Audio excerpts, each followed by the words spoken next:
I published this article in the New York Times Modern Love column in January of this year. To fall in love with anyone, do this. And the article is about a psychological study designed to create romantic love in the laboratory, and my own experience trying the study myself one night last summer. So the procedure is fairly simple. Two strangers take turns asking each other 36 increasingly personal questions, and then they stare into each other's eyes without speaking for 4 minutes. So here are a couple sample questions. Number 12, if you could wake up tomorrow having gained any one quality or ability, what would it be?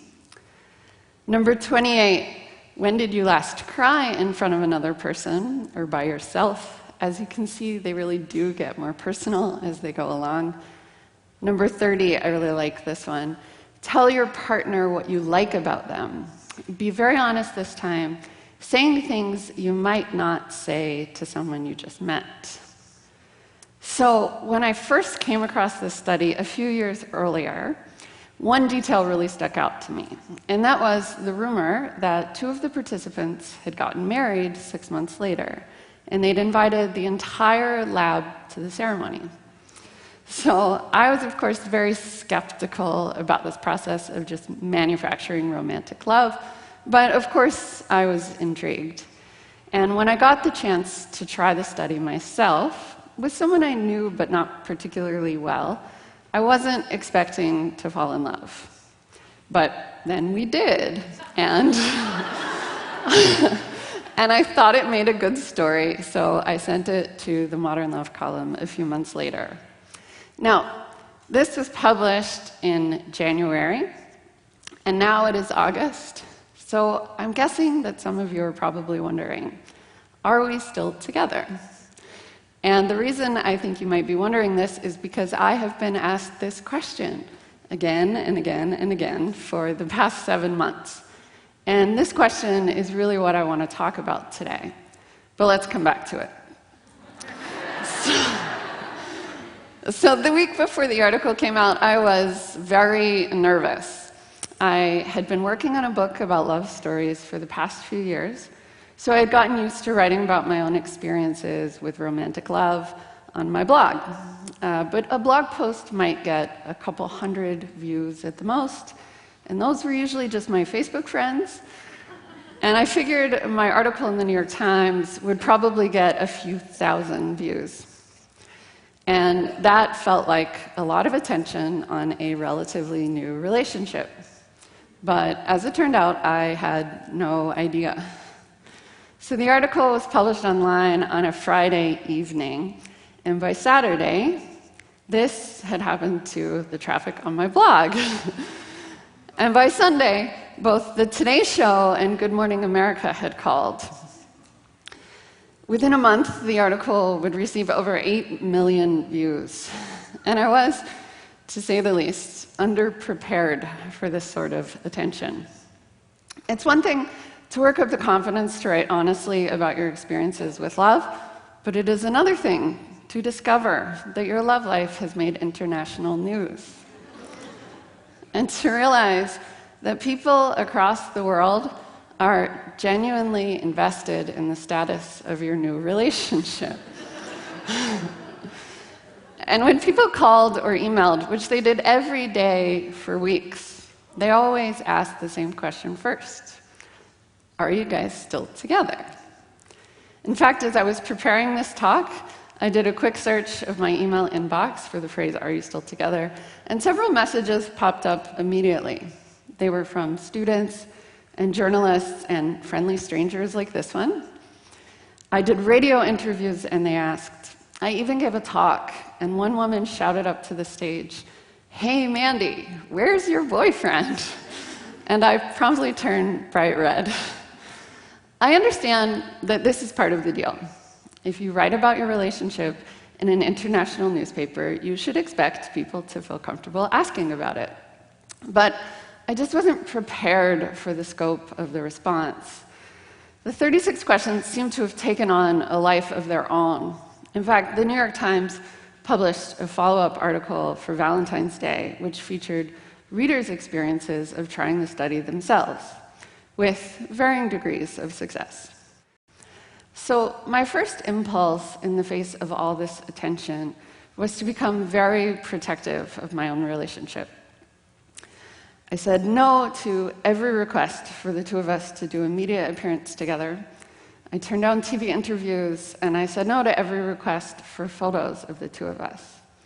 I think I was afraid that we would become inadvertent icons for the process of falling in love, a position I did not at all feel qualified for. And I get it. People didn't just want to know if the study worked, they wanted to know if it really worked.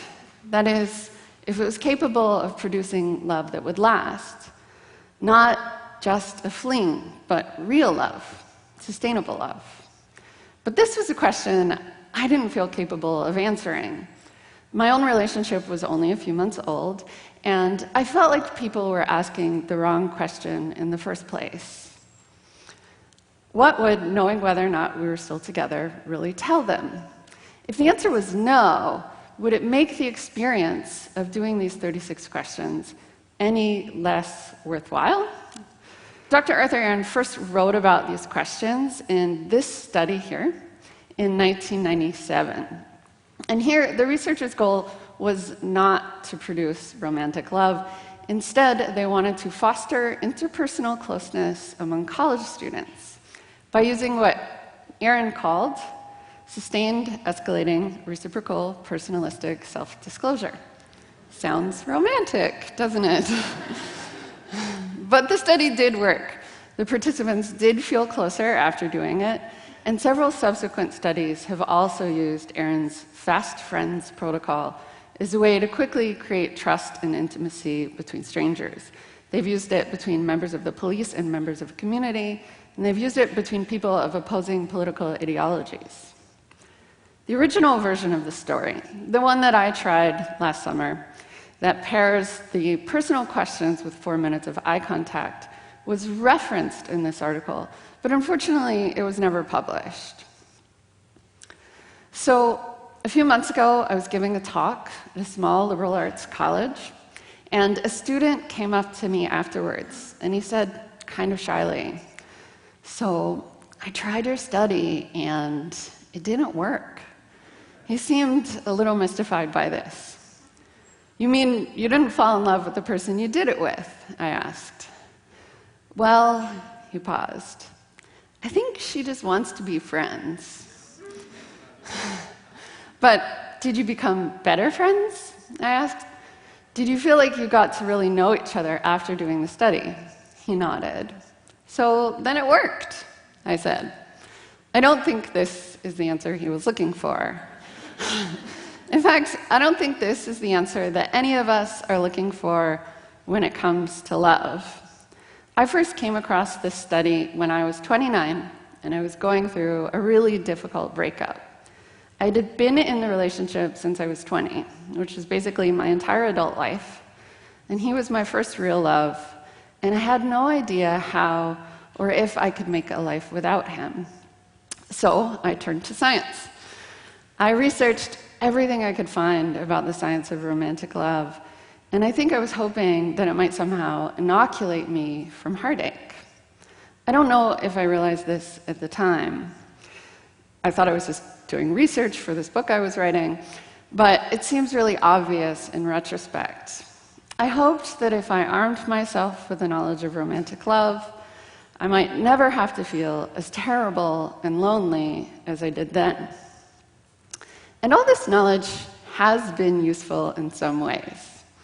I am more patient with love, I am more relaxed, I'm more confident about asking for what I want. But I can also see myself more clearly, and I can see that what I want is sometimes more than can reasonably be asked for. What I want from love is a guarantee. Not just that I am loved today and that I will be loved tomorrow, but that I will continue to be loved by the person I love indefinitely. And maybe it's this possibility of a guarantee that people were really asking about when they wanted to know if we were still together. So the story that the media told about the 36 questions was that there might be a shortcut to falling in love. There might be a way to somehow mitigate some of the risk involved. And this is a very appealing story because falling in love feels amazing, but it's also terrifying. The moment you admit to loving someone, you admit to having a lot to lose. And it's true that these questions do provide a mechanism for getting to know someone quickly, which is also a mechanism for being known. And I think this is the thing that most of us really want from love: to be known, to be seen, to be understood. But I think when it comes to love, we are too willing to accept the short version of the story. The version of the story that asks, "Are you still together?" and is content with a yes or no answer. So rather than that question, I propose we ask some more difficult questions. Questions like, how do you decide who deserves your love and who does not? How do you stay in love when things get difficult? And how do you know when to just cut and run? How do you live with the doubt that inevitably creeps into every relationship? Or even harder, how do you live with your partner's doubt? I don't necessarily know the answers to these questions, but I think they're an important start at having a more thoughtful conversation about what it means to love someone. So, if you want it, the short version of the story of my relationship is this. A year ago, an acquaintance and I did a study designed to create romantic love. And we fell in love, and we are still together, and I am so glad. But falling in love is not the same thing as staying in love. Falling in love is the easy part. So at the end of my article, I wrote, "Love didn't happen to us. We're in love because we each made the choice to be." And I cringe a little when I read that now. Not because it isn't true, but because at the time, I really hadn't considered everything that was contained in that choice. I didn't consider how many times we would each have to make that choice, and how many times I will continue to have to make that choice without knowing whether or not he will always choose me. I want it to be enough to have asked and answered 36 questions, and to have chosen to love someone so generous and kind and fun, and to have broadcast that choice in the biggest newspaper in America. But what I have done instead is turn my relationship into the kind of myth I don't quite believe in. And what I want, what perhaps I will spend my life wanting, is for that myth to be true. I want the happy ending implied by the title to my article, which is, incidentally, the only part of the article that I didn't actually write. But what I have instead is the chance to make the choice to love someone, and the hope that he will choose to love me back. And it is terrifying. But that's the deal with love. Thank you.